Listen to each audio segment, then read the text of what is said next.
bonjour à tous.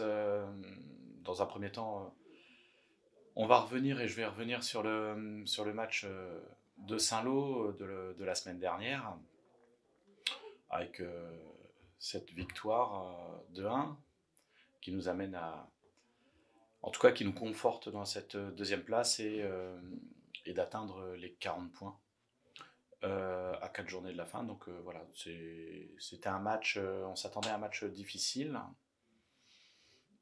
J'ai trouvé, en tout cas on a trouvé avec le staff que le match c'est plutôt bien déroulé parce que pendant les, allez, je veux dire les 30 premières minutes, il y avait des très bonnes choses en tout cas qui ont été proposées par l'équipe. Même si ça manquait par moments de justesse, et puis ça a surtout manqué euh, de changement de rythme dans les 25-30 derniers mètres, puisqu'on ne s'est pas créé beaucoup d'occasions, on avait pas mal la possession.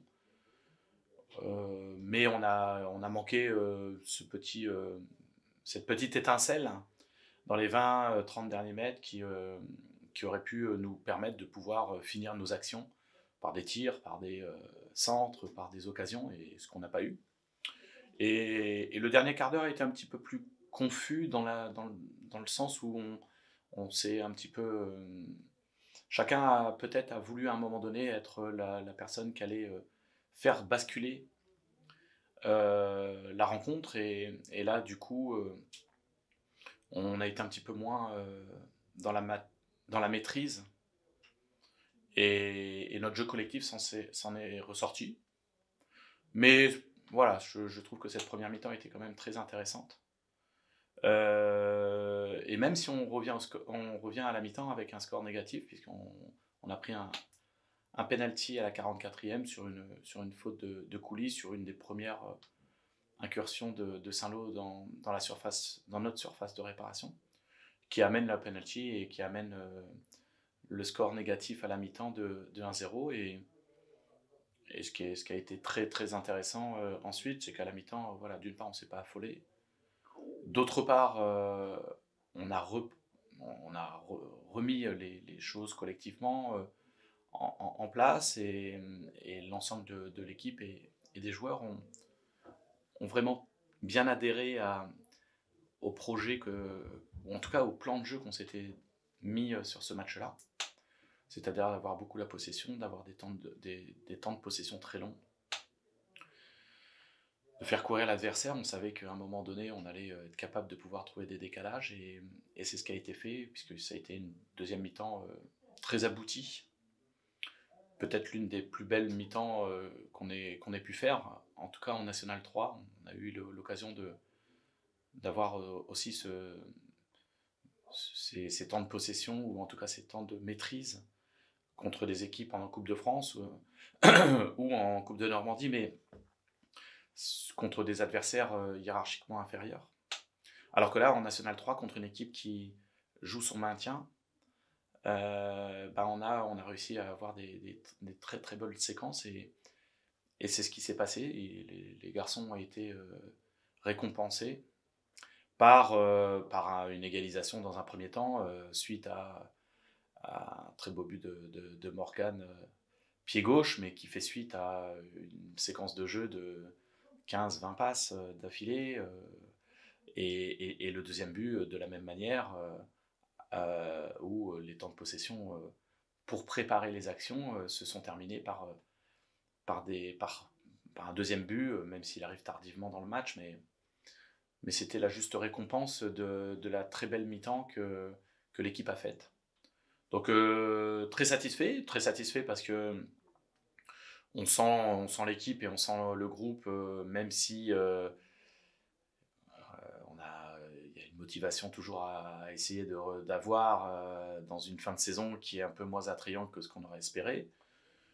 Mais malgré tout, je sens que les joueurs ont pris du plaisir, ont vraiment fait ensemble, collectivement, les choses pour gagner ce match-là, qui était un match au départ pas facile, et qu'on s'est rendu facile par, par cette maîtrise. Et voilà, donc je suis content que le groupe ait pris du plaisir, qu'il ait complètement adhéré au projet de jeu qu'on s'était fixé. Et je pense qu'on peut être encore meilleur dans cette partie-là, et quelque part, il faut profiter de ces quelques matchs qui nous restent d'ici la fin de saison pour asseoir vraiment ce style de jeu qui n'est pas toujours évident à mettre en place. On va faire un petit point sur l'effectif de cette semaine qui est une nouvelle fois très, très amoindri avec les blessures de longue durée de Kevin et de Arthur, bien entendu. Et voilà, autant Arthur, on sait qu'il ne sera pas là jusqu'à la fin de saison, autant Kevin, voilà, il est encore blessé, il est encore en soins et on prendra zéro risque d'ici la fin de saison si ça devait être le cas.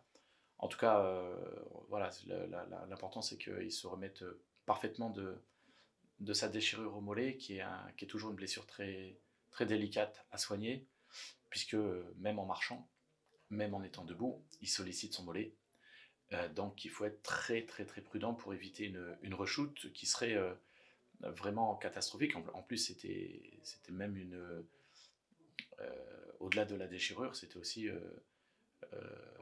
une rupture partielle. Donc il faut vraiment qu'on soit très très très très vigilant, et on ne devrait pas prendre de risques d'ici la fin de saison avec lui, sauf si vraiment l'évolution de sa blessure soit vraiment très très bonne. Mais l'objectif, c'est de pouvoir l'avoir en pleine forme dès la reprise. Au-delà des deux blessés de longue durée, on a aussi Itwissi qui est absent depuis très longtemps, puisque ça fait presque un mois et demi, et qui a rechuté plusieurs fois à son ischio. Il a repris l'entraînement en réathlétisation cette semaine, mais au vu de sa blessure et de ses rechutes, il ne sera pas disponible d'une part pour jouer ce week-end, ça c'est une certitude, et vraisemblablement pas non plus le week-end prochain. Donc on est encore très loin d'une reprise. Il a toujours pas touché le ballon, et il a toujours pas repris avec le groupe. Donc voilà, on va pareil, son historique nous amène à prendre beaucoup de pincettes avec sa blessure pour à nouveau voilà, la santé des joueurs est quand même plus important. C'est rajouté à la liste une petite pointe aux ischios concernant Emilien Cramoisan suite à son entrée la semaine dernière contre Saint-Lô. Donc il ne s'est pas entraîné de la semaine, il a retrouvé un petit peu la course là, mais voilà, ça risque d'être très compliqué en tout cas pour une participation ce week-end. Et puis surtout qu'il a toujours été aussi embêté avec des petites alertes. Donc il a un jeu aussi qui demande beaucoup d'explosivité, et ça serait dangereux, en tout cas pour sa santé aussi, de le remettre trop vite sur le terrain. C'est rajouté aussi, suite à l'entraînement de mardi, Jean-Marc Hachi avec une blessure aux adducteurs. Et puis Benjamin Beaufils aussi qui n'a toujours pas repris l'entraînement suite à des délicatesses avec ses adducteurs. Donc voilà, c'est un effectif si on y rajoute Léon Valentin qui est suspendu encore pour 2 matchs, ça amène un effectif très très très très réduit, en sachant qu'on a toujours aussi l'espoir de gagner les matchs avec la réserve. Donc il faudra faire en sorte voilà, si on ne doit pas partir à 16 exceptionnellement, ça sera peut-être aussi le moyen de laisser aussi une équipe compétitive, avec quelques joueurs qui ont besoin de jouer. Voilà, si on doit partir sans gardien et de laisser à disposition pour éviter qu'il y ait un voyage à Avranches, surtout qu'on joue à 19h, rentrer tard, avec un match important le lendemain pour la réserve, voilà, ça sera peut-être l'occasion de partir sans gardien, et plutôt que de lui faire un voyage d'une part pour rien, et d'autre part qui pourrait mettre en péril sa fraîcheur pour le lendemain. Et l'équipe réserve est aussi un élément important à prendre en compte dans les matchs de ce week-end, d'autant plus qu'il y a beaucoup d'absents. Donc voilà, maintenant on va quand même récupérer Toufiki, on va quand même récupérer Joluet qui n'avait pas participé au match de, de Saint-Lô. Donc bon, il faut faire aussi très attention à l'effectif. Pour anticiper un petit peu notre déplacement à Avranches demain, oui, en effet, notre objectif n'a pas changé, c'est toujours de gagner les matchs. C'est contre un mal classé, mais ce mal classé est encore en possibilité de se maintenir, même s'il y a un petit écart, mais il me semble qu'il y a, enfin, il y a deux équipes qui se rencontrent dans le bas du tableau.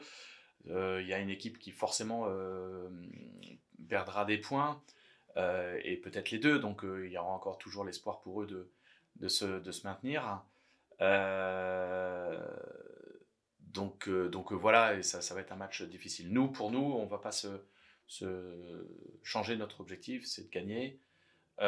Pour deux raisons. D'une part, pour confirmer le bon match qu'on vient de faire à Saint-Lô, et d'autre part, parce qu'on s'est aussi donné comme objectif de battre le plus d'équipes possible dans le groupe, et que il reste Avranches qu'on n'a pas encore battu puisqu'on a perdu le match aller, et que ça serait l'occasion contre nos 13 adversaires du groupe, en gagnant contre Avranches, ça nous permettrait d'avoir battu 11 de nos concurrents.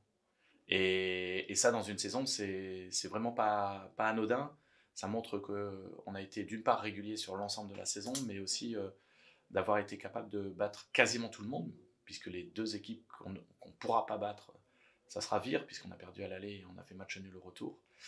Et Wassel, puisque nous avons fait match nul à l'aller et qu'on a perdu au retour. C'est les deux seules équipes qu'on n'a pas réussi à battre cette année. Il reste encore Avranches.